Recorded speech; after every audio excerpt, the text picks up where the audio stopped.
Cache-a-maniacs.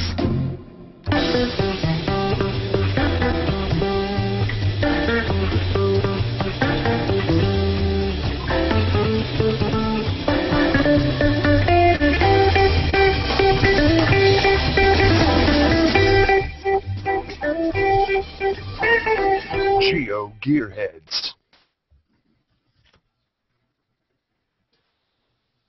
We are thrilled to be back on a Google Plus Hangout On Air recording Beta episode 27 with our live audience.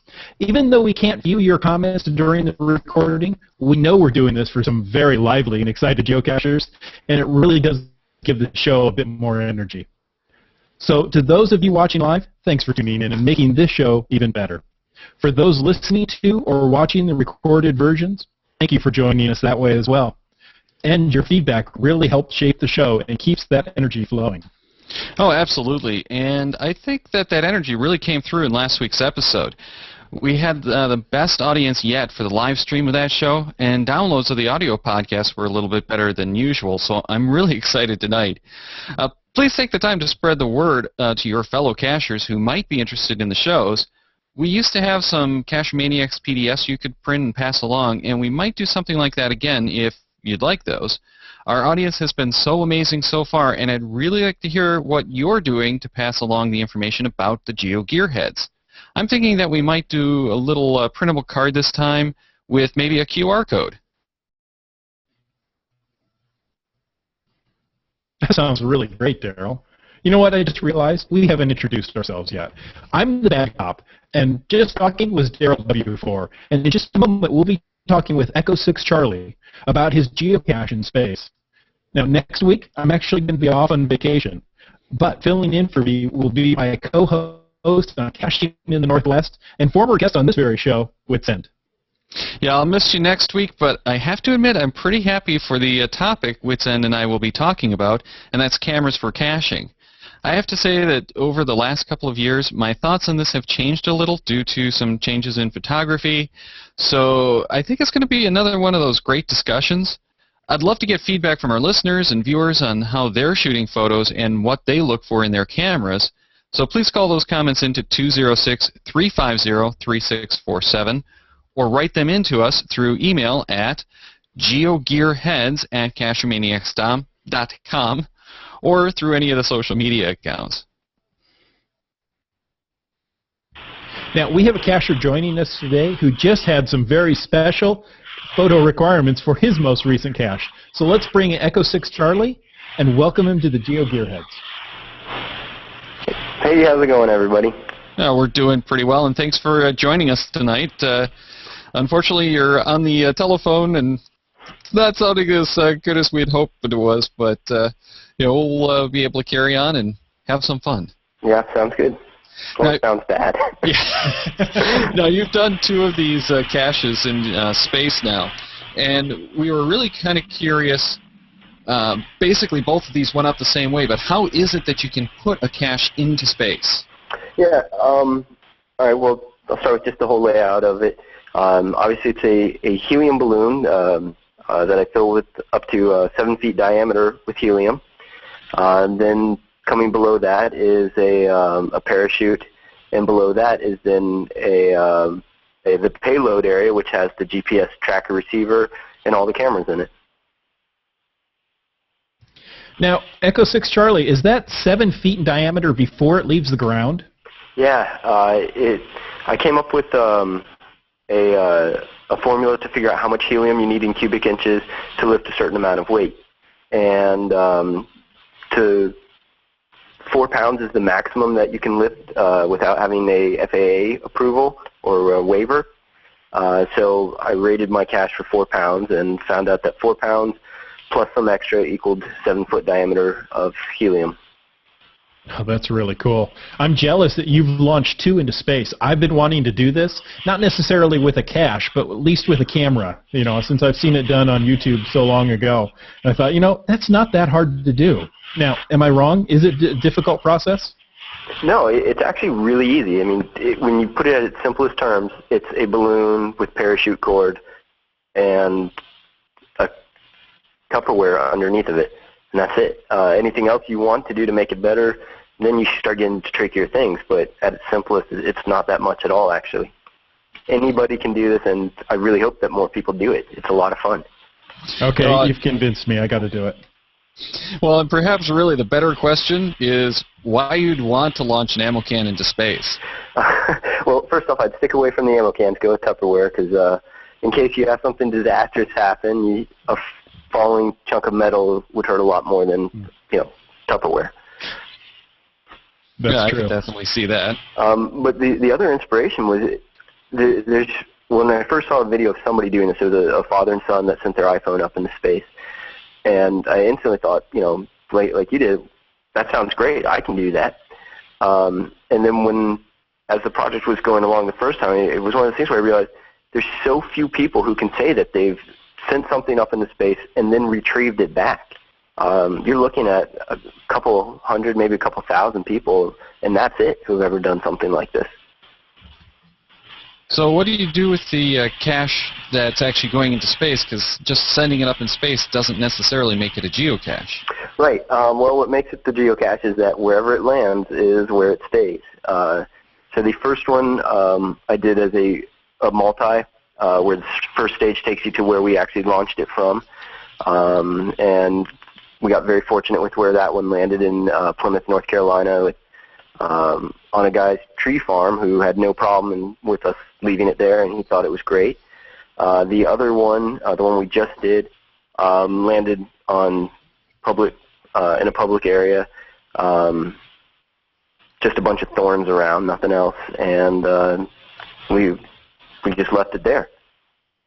It did come within 200 feet of one of our major highways, though, which, oh man, that could have been disastrous. Yeah, I could imagine that would be. Now, obviously, you need some kind of gear to track where this thing is going. So, what are you doing for the tracking in the unit? Yeah, what I use is called a Spot 2 messenger device. It's a GPS tracker and receiver. But what it does that's really cool about it is that it sends the signal to a website, and it uses it doesn't use cell phone towers. It uses communication satellites. So it can land anywhere. It can land in the middle of the ocean, and it will still send its signal. And its signal goes every 10 minutes. And so then I just kept checking the website, and I had it sending to my phone also automatically. And we just kept tracking along. Now, how much does something like that cost? These things are deceptively expensive. You can buy one new for about $100 on Amazon, but then there's the activation fee and then for the different features you want. So by the time you finally get it to just the way you want to use it, it'll be around $200 to $250 for it. It does have some really cool features to it. For example, there's a 911 button on here. So if you're out hiking in the middle of the woods and something goes wrong and you have no cell phone coverage, you flip open the 911 button and you push that, and it will automatically tell the people at the company that sell this thing to contact the local 911, and they'll send people out to you. And it will pay for the first $10,000 of a rescue package. So in September, I'm hiking part of the Appalachian Trail, and this is coming with me. That's kind of my safety, yeah. Nice. So would the 911 alert work in near-Earth orbit? Yes and no. One, I think the rescue package would be really expensive. But that's actually, it's one of the coolest things that I learned about GPSs with this product, or with this project. GPSs do not work above 60,000 feet. It's a fail-safe that the chip manufacturers make so that you can't take a regular GPS and use it as part of a missile system. Huh. I did not know that. There's also a speed that it fails at, too, but I have no idea what that is, and I didn't get anywhere close to that. Well, maybe if it had fallen without the parachute, you might have gotten close to it. Well, actually, when it first falls, when it first pops, there's so little atmosphere at that height that the parachute has nothing to grab onto. So it gets going extremely fast. not for very long, but much faster than you'd think it would go. And what's cool on the very long versions of the videos for this is you can hear the moment when it starts to hit atmosphere and the parachute finally has something to grab onto. It starts making a rattle type noise, and it goes from swinging all over the place to finally just oscillating a bit and then pretty much coming down. Yeah, I know that there's some issues with the reception up that high, but you mentioned, I think, that you were using helium for the balloon. Do you know what the lift limit is for that? You know, what's the ceiling of a balloon like this? It can go much higher. The closer you get to mimicking the actual buoyancy that would needed, like if you have something that weighs 4 pounds, ideally you would want it to be 4.1 pounds of lift. That would make it go really slow and allow it to get to expand much more before it would pop. For me, being near the coast, and I need it to pop rather fast because I don't want it going into the Atlantic Ocean. So I way overfill mine. I think it could probably have lifted 7 or 8 pounds by that time. And what we had done on the previous launch was knowing that if you take this balloon, fill it to 7 feet diameter, and we know the bursting, that the balloon will burst when it gets to 19 feet. So we were able to use that to figure out how or where it would be when it would pop, knowing the atmospheric charts. And so that's how we know that it actually went to about 100,000 feet or 20 miles up. All right, so we talked about the spot to kind of keep track of where the balloon is, and you did take some video with it this time. So obviously there's a whole bunch of other electronics that went up there. What kind of stuff did you send up there with it, and for what purposes? All right, so I had 2 cameras in there, an Drift Innovations HD 1080p 170 stealth camera. It's one of those ones where you can just mount anything. It's supposed to be for extreme sports. It's pretty waterproof or water resistant. I picked this camera really over the GoPro and Contours because of its battery life. It has a 4-hour battery on it, and with the 32 gig chip, it could easily film 1080p for the entire flight. Then I also had one of my older cameras, a flip style camera, ZI6, Kodak ZI6 camera. And unfortunately, I'm really glad I put 2 cameras in this one because that one failed before it even took off the ground. There's 12 minutes of footage of me setting up the cache, and that's it from that camera. And then the other things, the only other electronics that I had in there was my Garmin Fortrex 101. And the reason for that one is so the Spot Messenger only gives its coordinates every 10 minutes, and I had that set up to do its tracks every 1 minute. And it didn't end up working quite properly because the idea was I do the entire film, and I got this really cool video software where you could say in the video, at this point it's at this spot, and use the GPX files, and it would link everything up with it.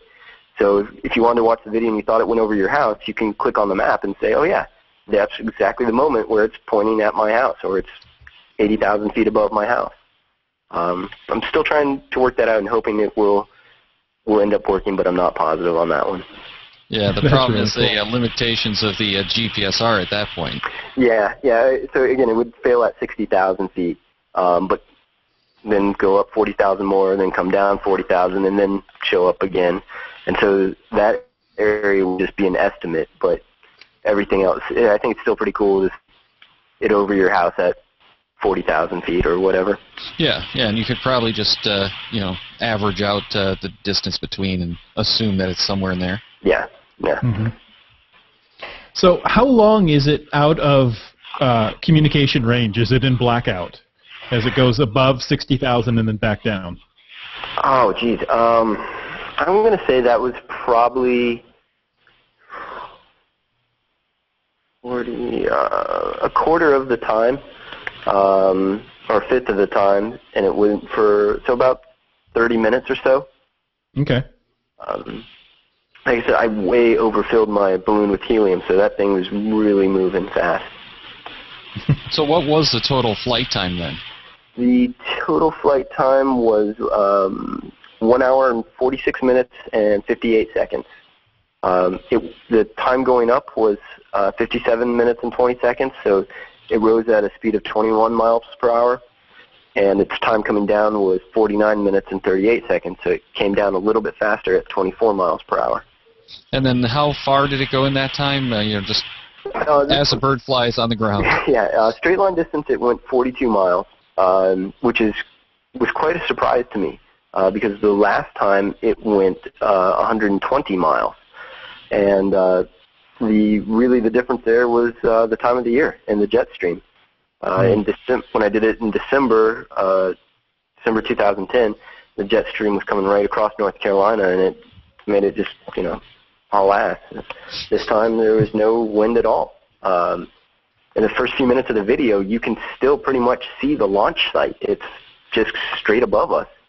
And then finally, winds at altitude started pushing it away. Yeah, and we'll link to a couple of the videos in the actual cache event that you had set up for the whole event, launching and retrieving. And that was kind of one of the cool things, is you guys did do the first to find on the cache at the final location. Yeah, so a lot of people had helped me out with this project. I raised a lot of money through Kickstarter, and it was one of the ways of saying thank you to people was that I had made these special trackables for them that were shaped like a little alien, and I think I had 21 of them or 22 of them, and they were all very specific for who they were going to go to. There was all people who donated or people who, like Cache Maniacs, who had helped me get the word out about the caches. So as we were tracking this whole thing, I had a head start on everybody.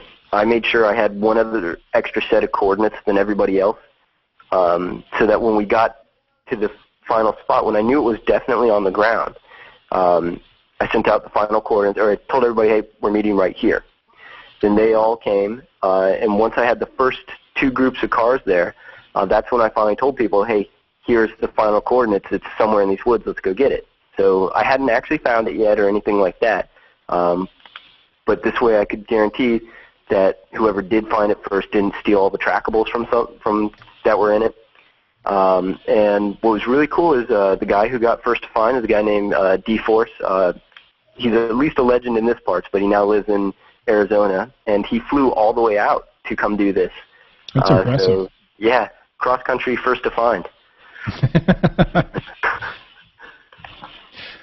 Now, when it...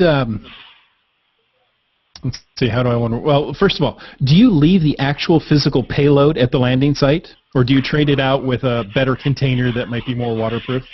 No, what I had done for this one was it's a container inside of a container. Okay.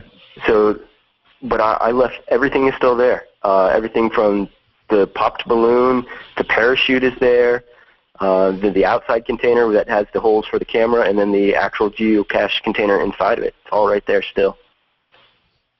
And the cache actually went up as the full cache with the logbook and everything. Yep, logbook, all the trackables, a few coins, everything that was on the ground when the first to find got there was what was with it. Now this wasn't cheap, and you did mention that you were doing the Kickstarter project as well, but what was the total cost, just ballpark, of the whole project? Oh boy, I ended up getting a lot of stuff for free. I was able to get the helium for free, which is a big expense to it right now. But last time, the helium cost us, I think, $120 to rent the full big container. The camera was $250 at the time, I think. Software program was another $100. So all in all, I'd say I was pushing around $800 to $900 that I spent on making this. Some of the things I would do to make it cheaper now is you can find places to rent a spot messenger. Don't spend, unless you think you're going to use the spot messenger for hiking the Appalachian Trail or something like that, just rent one. Don't buy it. It's really cool. And in the year that or almost a year now that I've owned it, I've used it for obviously the cache and space, and then every now and then I'll put it on my car to see where my car is going during the day and make sure it's working. But yeah, I would just rent one to save a lot of money there. Yeah, that's about it. It gets to be surprisingly more expensive than you would think it would be, but with the Kickstarter help, it was well within budget and really allowed me to do cool things like get the camera that's just unfortunately got a little bit of condensation on it, but when it didn't have that, it was giving some great pictures. Now, one of the interesting things about the program was that you did go through Kickstarter. Mm-hmm. So I'm thinking, this might be a way for someone to actually put together a really cool cache, something not necessarily like a balloon, but maybe something that's a little bit more intensive on the electronics, or where you have to construct something cool. So how did that whole process work, and what was your impression of the Kickstarter program in general? I loved using Kickstarter. I'd first used it to help a friend's band. They needed money to record a new album, and I loved their music, so I was helping out. That's how I first learned about Kickstarter. But the process is pretty easy for everybody who's not familiar with it.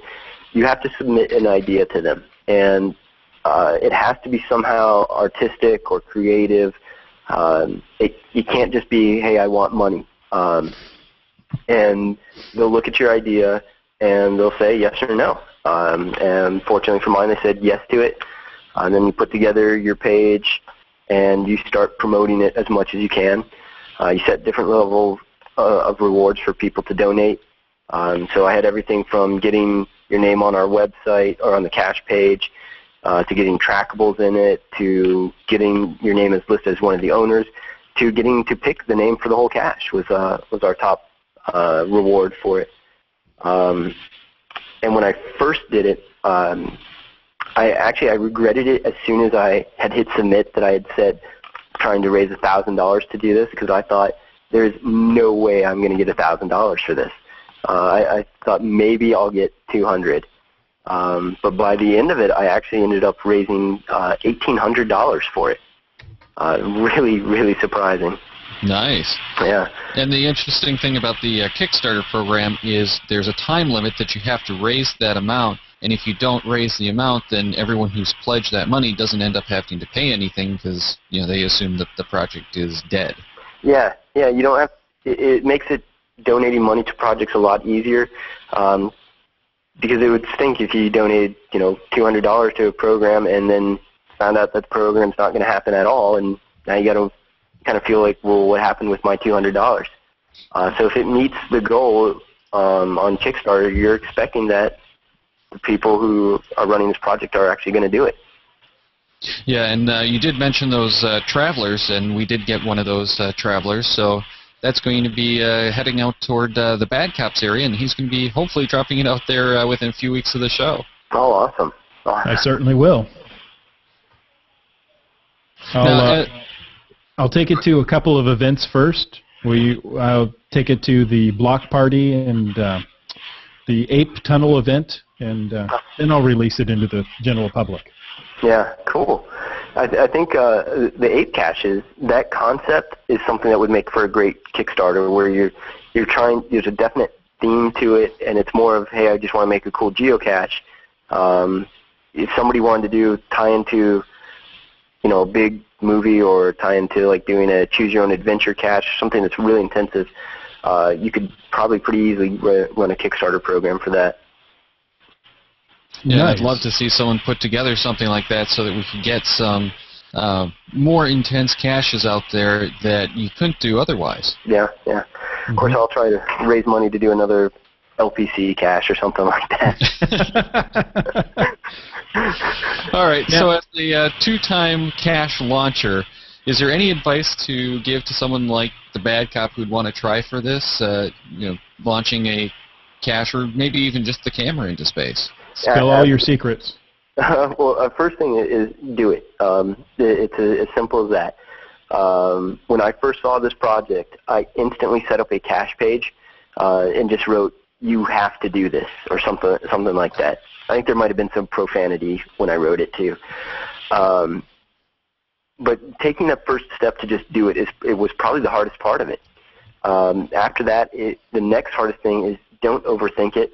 The first time we did this, we bought these styrofoam blocks, and we were perfectly cutting out, all the shapes to everything, so that it would, there'd be no wiggle room at all. And that turned into hours and hours of work, and then it broke the night before. So I ended up Yeah. I ended up going with Tupperware and ceiling insulation for the first one. And the second time to be honest, I realized even that was getting carried away. I used double-sided tape and just a bunch of filler for squeezing everything in there, so it had nowhere to shake. So keep it simple. First is just decide that you want to do it. Then is keeping it really simple.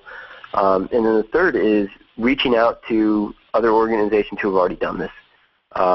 There's usually the ham radio community does a lot of these launchings and tracking it. I've got I think it's 4 different people who have already emailed me since this project asking for help. And the people who have done these types of projects loved doing it. And they are really willing to help with whoever wants to help. So feel free to email myself. I'll help you out. I'll walk you through all the tricky parts that I learned about, and then just go do it. And, of course, we'll have your profile on the show notes and everything so people can find you that way. Yeah. It's the easiest cache name to find, E6C. Indeed it is. It's not like it sounds because it's pronounced Echo 6 Charlie, but it's just spelled the letter E, the number 6, and C. Yep. Well, thank you very much for joining us and filling us in on the really cool cache, and we'll have some videos in the show notes as well for people who want to go check those out, and it is definitely worth checking those out. Yeah, just to say thanks to one other person on the video. The music on the official video is a song called Crystallize by a girl named Lindsay Sterling, and she does awesome stuff, and I really appreciate that she let me use her music for this video. Yeah, some good music indeed, and I believe she also has a YouTube page that you linked to in that video. Yeah, she's much more famous than I am. Yeah, it's as an aside, it's amazing at some of the quality of some of the musicians I've seen on YouTube who just don't seem to get any other exposure. Mm-hmm. Yeah, and they're just amazing musicians. Yeah, absolutely. As an independent music fan, that's how I always feel about my music. There's so many bands out there that I can tell you're the best band in the world, and nobody's heard of them. Yeah, of course. Yeah. Well, check out the Cacheamaniacs website at cacheamaniacs.com for more on the GeoGearHeads, including show notes for this and all of our episodes. We'd love hearing from our listeners, so leave us feedback by calling 206-350-3647 or by emailing geogearheads@cacheamaniacs.com or through social media. Your support helps keep the Cacheamaniacs show coming. Please consider making a PayPal donation through the link on our website to support the Cacheamaniacs shows. GeoGearHeads is produced by Corinne Suffenauer and Daryl Wattenberg. This show is copyright 2012 by Daryl Wattenberg. All rights reserved.